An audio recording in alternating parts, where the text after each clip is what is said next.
Hallo allerseits und willkommen zur Bausatzbesprechung des Vickers Carden Loyd Light Amphibious Tank von CAMS im Maßstab 1:35.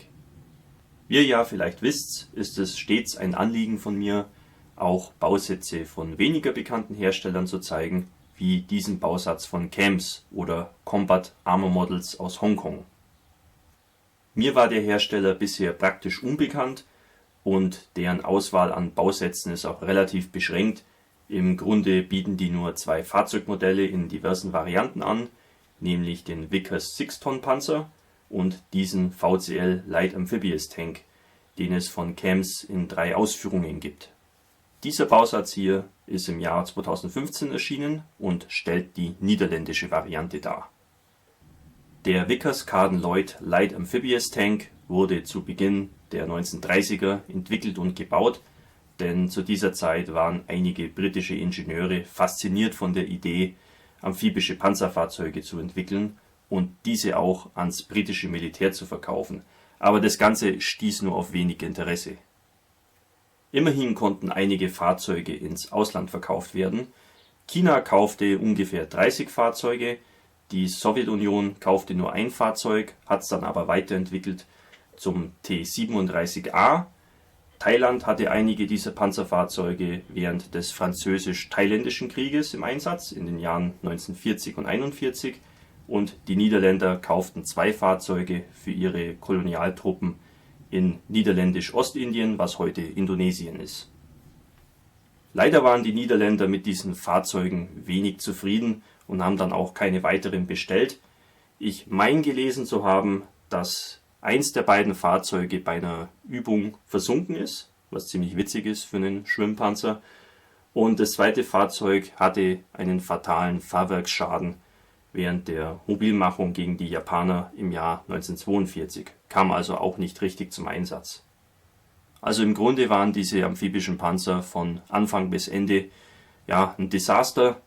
Und der Kampfwert dieser Fahrzeuge war auch sehr gering, weil die nur dünn gepanzert waren und nur leicht bewaffnet waren. Soviel zum Vorbild, jetzt schauen wir mal rein in die Schachtel. Die Schachtel ist relativ klein, aber das passt ja auch, nachdem das Fahrzeug relativ klein ist und der Bausatz an sich auch nicht zu umfangreich ist. Der Karton könnte ein bisschen stabiler sein, aber ich habe auch schon Schlimmeres gesehen, von dem her geht es in Ordnung. Das Ganze öffnet dann nach oben hin. Hier haben wir die Bauanleitung und die Spritzlinge sind immer zu zweit hier in diesen Beuteln drin. Das ist okay. Die Fotonetzteile werden hier noch von einem Stück Karton gestützt gegen Verbiegen, finde ich auch sehr gut. Ja, alles in allem eine durchaus vernünftige und angemessene Verpackung. Also ich denke nicht, dass wir hier irgendwelche Transportschäden haben.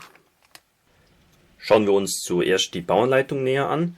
Die ist auf so einem glänzenden und etwas festerem Papier gedruckt, was ich immer sehr gern mag.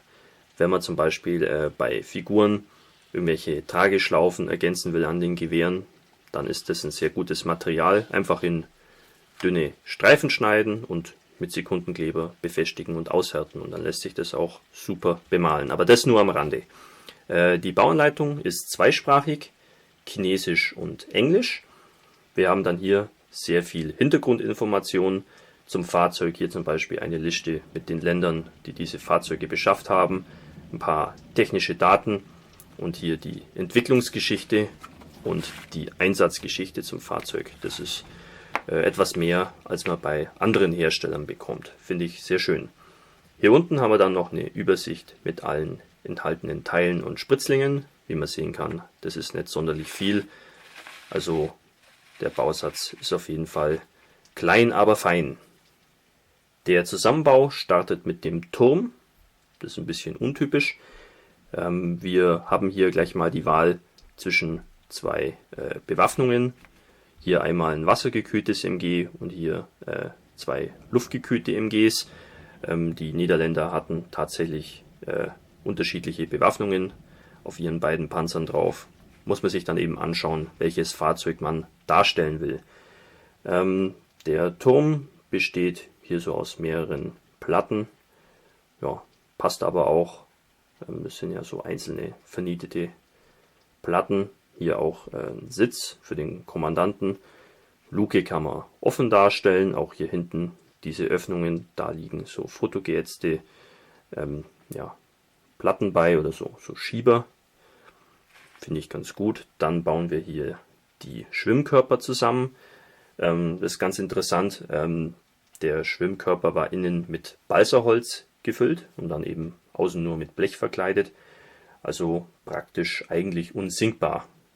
Deswegen wundert es mich ein bisschen, dass einer von diesen Panzern irgendwie verloren gehen konnte durchs Absaufen. Aber ja, anscheinend geht es irgendwie trotzdem. Dann bauen wir hier die Fahrwerkskomponenten zusammen. Das ist ja, gar nicht so kompliziert, wie man jetzt vielleicht meinen könnte. Nicht so kleinteilig, finde ich eigentlich ganz gut. Auch die Darstellung hier ist relativ übersichtlich. Ja, gar nicht so schlecht. Dann kommen wir hier zur Unterwanne. Auch die besteht wieder aus mehreren Platten und wir haben hier noch einen Sitz für den Fahrer. Hier dann so ein Lufteinlass, wo ein bisschen Fotoätz dazwischen kommt. Aber das sind nur so gerade Teile. Muss man eigentlich nichts biegen. Also das ist doch gar nicht so kompliziert, auch für Anfänger vielleicht noch ganz gut zu handeln. Hier an der Oberwanne kommen ein paar Teile ran. Auch hier Fotoätz-Teile wieder. Interessanterweise hier zum Beispiel vom Aufbau diese seitliche Panzerung liegt hier so als fotogeätzte Platte bei. Finde ich interessant. Hätte man wahrscheinlich auch aus Plastik machen können, aber dann hat man vielleicht ein paar Schwierigkeiten beim Formenbau.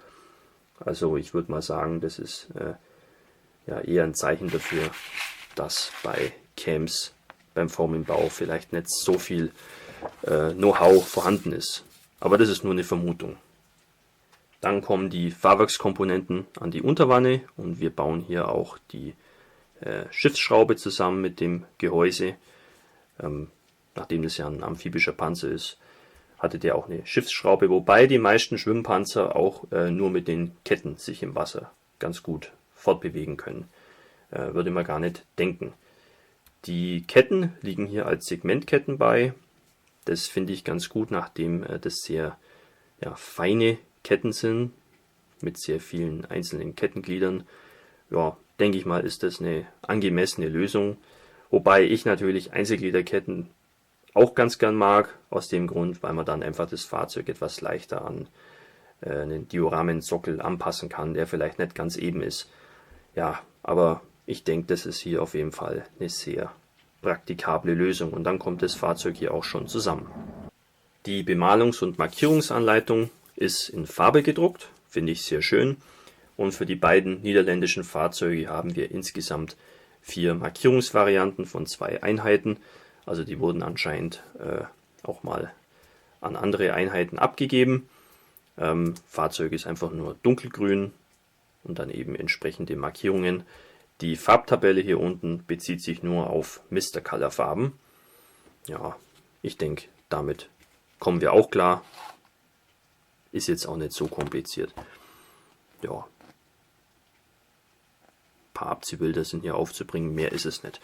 Ja, also die Bauanleitung macht einen ganz passablen Eindruck. Kurz und knackig, übersichtlich gestaltet und auch farbig. Ja, also der erste Eindruck ist hier schon mal ganz gut. Kommen wir nun zu den Bauteilen. Hier der Spritzling A, der liegt doppelt bei. Und hier haben wir die Fahrwerkskomponenten dran. Ja, hier sieht man ein bisschen Fischhaut, aber das ist ja sofort entfernt. Das ist ja nicht weiter schwierig. Hier diese Speichenräder, schön detailliert. Auch die Segmentketten machen eigentlich einen ganz guten Eindruck. Mich stört nur, dass die so viele Verbindungspunkte zum Gießast haben. Ja, auch Innenseiten sind schön detailliert. Ja, muss man halt ein bisschen mehr versäubern, aber ich denke, das lässt sich aushalten. Ja, hier an diesem MG auch viel Fischhaut dran. Ja, ich neige sowieso dazu, das wassergekühlte MG einzubauen. Von dem her ist es mir jetzt persönlich egal. Ja, die Teile hier schön filigran und ohne Fischhaut. Hier die Federpakete, auch scharf detailliert.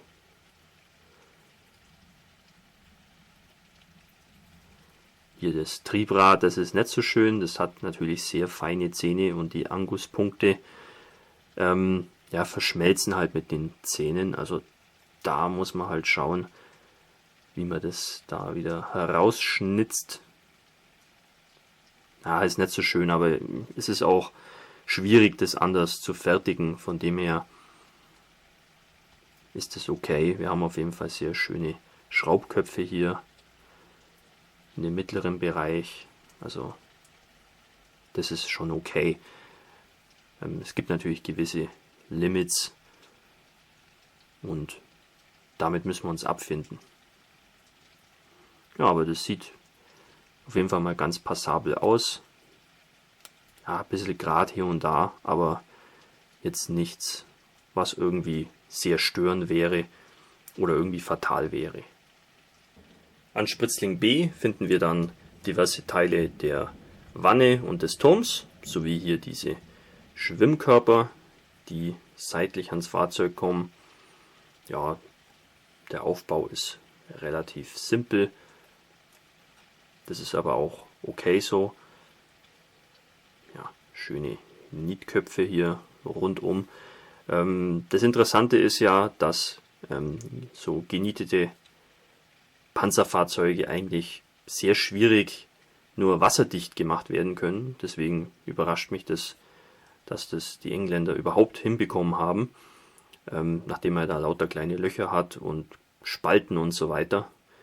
Da hatten zum Beispiel die Deutschen ein bisschen den Vorteil, dass die viele ihrer Panzerfahrzeuge ja geschweißt hatten, und eine geschweißte Konstruktion ist natürlich wesentlich leichter abzudichten, weshalb es ja da auch vom Panzer III zum Beispiel den Tauchpanzer gab. Ja, Oberfläche könnte vielleicht ein bisschen rauer sein, es ist sehr glatt, aber da kann man sich selber drum kümmern mit Mr. Surfacer. Ich finde es auch schön, dass hier der Spritzrahmen ein bisschen aufgedickt wurde, um eben diese Achsen zu schützen, dass die nicht kaputt gehen. Finde ich gut, haben sie gut mitgedacht. Ich sehe hier jetzt zum Beispiel gar keinen Gussgrat oder irgendwelche Fischhäute. Ist das Fischhaut hier? Nee, das gehört so. Also hier ist es auf jeden Fall viel sauberer gefertigt wie bei dem vorangegangenen Spritzling. Alles sehr scharf abgesetzt. Auch das Versäubern fällt hier viel leichter, weil wir nicht so viele Verbindungspunkte zum Spritzling haben. Also es gefällt mir sehr gut. Ich kann hier auch sonst keine Makel erkennen, wie Sinkstellen und so. Also das ist auf jeden Fall qualitativ auf dem Niveau, wie ich mir das auch wünsche. Die übrigen Wannen- und Turmteile können dann am Spritzling C gefunden werden. Hier der Boden der Wanne. Hier auch die Aufnahme für den Fahrersitz. Ja, wird man später eigentlich nichts mehr sehen davon. Deswegen sind hier auch diese ganzen Auswerfer eigentlich irrelevant. Das hier ist die Heckplatte, wo dann ja auch die Antriebsschraube sitzt. Sehr interessante Form hier mit diesen Rundungen. Sehr ähnlich auch zum T37, wenn man das mal vergleichen will. Ja, feine Nietköpfe. Turmluke ist offen darstellbar, innen auch keine Auswerfer. Schiffsschraube. Ja, schön gemacht, scharf detailliert. Hier sehe ich eigentlich auch keine Mängel wie Grat und Fischhaut im Übermaß. Also das bewegt sich alles hier auf normalem Niveau. so, wie wir das auch haben wollen. Also hier diese ganzen filigranen Teile sind schön ausgeformt. Hier das wassergekühlte MG. Mündung ist auch offen. Also das sieht spitze aus. Werde ich auf jeden Fall viel lieber verwenden als diese andere Maschinengewehr-Variante. Ja, macht einen soliden Eindruck und definitiv auch Lust auf mehr. Wie schon anfangs erwähnt, liegen auch einige Fotonetzteile bei. Die Platine ist sehr dünn ausgeführt. Das macht das Ganze auch recht flexibel, was vor allem wichtig ist hier für diese Panzerplattenteile, die wir ja später hier außenrum um diesen kleinen Aufbau anordnen sollen.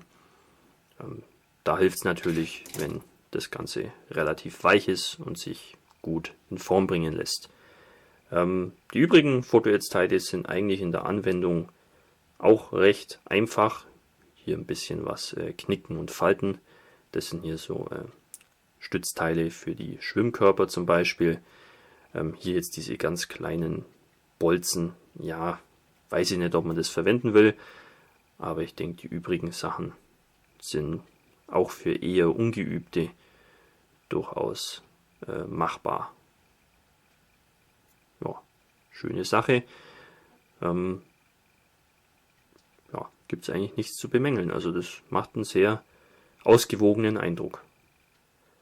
Der Abziehbilderbogen ist wohl einer der kleinsten, den ich seit langem in der Hand hatte. Da ist nicht viel drauf, ein paar Turmnummern und ein Kennzeichen mit verschiedenen Kennzeichennummern, die man dann da eben drauf positionieren kann, je nachdem, was man braucht. Sehr einfach gelöst, vielleicht nicht ganz elegant, aber eigentlich reicht es. Also zur Qualität kann ich jetzt nicht so viel sagen. Der Trägerfilm, wie man sehen kann, ist so klein, wie er nur eben sein kann. Das ist schon mal sehr gut. Ja, ansonsten kann ich da keine Prognosen abgeben. Erster Eindruck ist gut, aber wie gut die dann funktionieren, sehen wir erst, wenn wir es verwenden. So unorthodox die echten Fahrzeuge waren, so orthodox ist der Bausatz. Also da gab es jetzt eigentlich keine großen Überraschungen zu sehen. Wie der Bausatz angelegt ist, das ist eigentlich alles ganz normal und üblich, wie man das auch von anderen Bausätzen kennt. Es gibt vielleicht hier und da ein paar kleinere Schwächen beim Formenbau. So fand ich zum Beispiel die Art und Weise, wie das Triebrad gefertigt ist, nicht so schön. Und diese fotogeätzten Panzerplatten am Aufbau sind vielleicht ein bisschen seltsam, aber nicht schwierig zum Verarbeiten. Ja, der Rest ist eigentlich ganz solide gemacht. Die Segmentketten zum Beispiel finde ich relativ vorteilhaft bei diesem Fahrzeug. Ja, und alles andere macht eigentlich qualitativ einen ganz guten Eindruck. Also ich konnte jetzt hier keine groben Mängel erkennen oder irgendwas, was irgendwie ein Problem sein könnte für manche Leute. Also ich denke, das ist ein Bausatz, den eigentlich jeder, der schon mal mit Bausätzen was zu tun hatte, irgendwie zusammenbekommt, ohne größere Schwierigkeiten. Ich hoffe jedenfalls, dass CAMS noch mehr Bausätze von ungewöhnlichen Fahrzeugen rausbringt, vor allem Fahrzeuge, die dann auch noch von wenig beachteten Nationen eingesetzt wurden. Finde ich, ist ein spannendes Thema, ist mal was anderes. Man sieht so viele Dinge, die man einfach schon kennt, die man gewöhnt ist, aber so ein Modell oder so ein Fahrzeug kann einfach mal eine schöne Abwechslung sein und das Ganze vielleicht auch ein bisschen auflockern, weil es gibt einfach so viele andere Dinge weit abseits der ausgetretenen Pfade. Preislich liegt der Bausatz ungefähr bei 30 Euro. Das ist vielleicht ein bisschen teuer, aber andererseits, das ist ja schon ein bisschen so der Standardpreis geworden für kleinere Bausätze im Maßstab 1:35. Von dem her glaube ich, ist es okay. Glücklicherweise haben viele Händler den noch im Angebot. Also wer den sucht, der ist relativ leicht aufzutreiben. Man kann auch bei diversen Online-Auktionshäusern den Bausatz finden. Also der ist jetzt nicht wirklich selten. Also wer da Interesse hat, kann den leicht beschaffen. Für mich wird jetzt die Aufgabe sein, irgendwelche Figuren zu finden, die da dazu passen könnten. ja, 1:35er Figuren von niederländischen Kolonialsoldaten sind jetzt, glaube ich, nicht so häufig, aber ich werde mal recherchieren, was sich da machen lässt. Vielleicht kann man da auch mit kleineren Umbauten was erreichen. Das wird man dann sehen. Auf jeden Fall schwebt mir da eine kleine Szene oder Vignette vor für das Fahrzeug. Ich denke, das ist bestimmt ganz spannend und mal wieder eine schöne Abwechslung auf meinem Kanal. So viel zu dem Bausatz. Ich hoffe, euch hat die Besprechung gefallen und bis zum nächsten Video. Euer Hamika Varkas.